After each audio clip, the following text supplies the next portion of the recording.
Ey peridan, yüreğin fen, daştan mı ya demirden? Men gözlerim açmadım ten, kaygı bilen jelerden. Körpe balam alıp gittin, öyüm tümden kabırdan. Fener tapsan ey peridan, çağalım kalar yetim. Körpe balam alıp gittin, öyüm tümden kabırdan.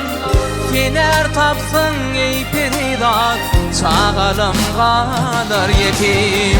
Ben yetim, can yetim, çağalım kalar yetim. Fener tapsan ey peridan, yüreğim kalar yetim.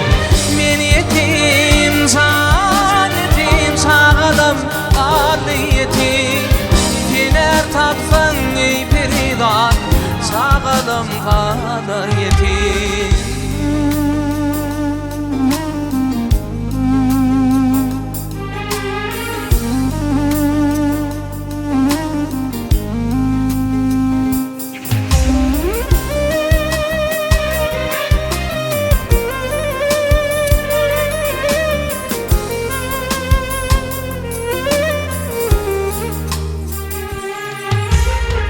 Nedir gap yürüyüşün minler, mizleyeren kurşunu.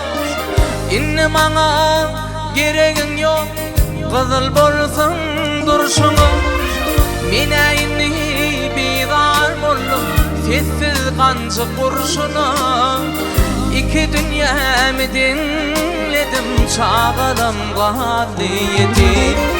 Mine inni bidar boldum, sessiz kancı kurşunu. İki dünyamı dinledim, çağalım kalı yetim. Men yetim, can yetim, çağalım kalı yetim. Fener tapsan ey peridan, yüreğim kalar yetim. Men yetim, can yetim, çağalım kalı yetim. Fener tapsan ey peridan, yüreğim kalar yetim.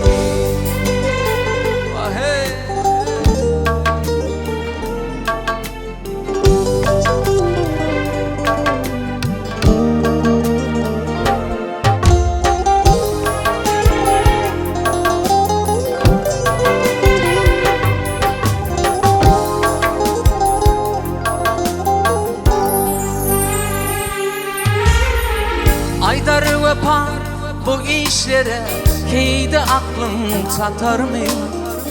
Öpalı yar özüyüsün, asla kolu satar mı? İnni menin giyeceğim düştü, keyde dağım atar mı? Kim giyeceğimdin, kim günlüydüm, çağalım kalı yetim. İnni menin giyeceğim düştü, keyde dağım atar mı? Kim yiyeceğim sen, kim günlüydüm, çağalım kalı yetim. Ben yetim, can yetim, çağalım kalı yetim. Fener tapsan ey peridan, yüreğim kalar yetim. Ben yetim, can yetim, çağalım kalı yetim. İki dünyamı dinledim, yüreğim kalı yetim. Fener tapsan ey peridan, çağalım kalar yetim. İki dünyamı dinledim, çağalım kalı yetim.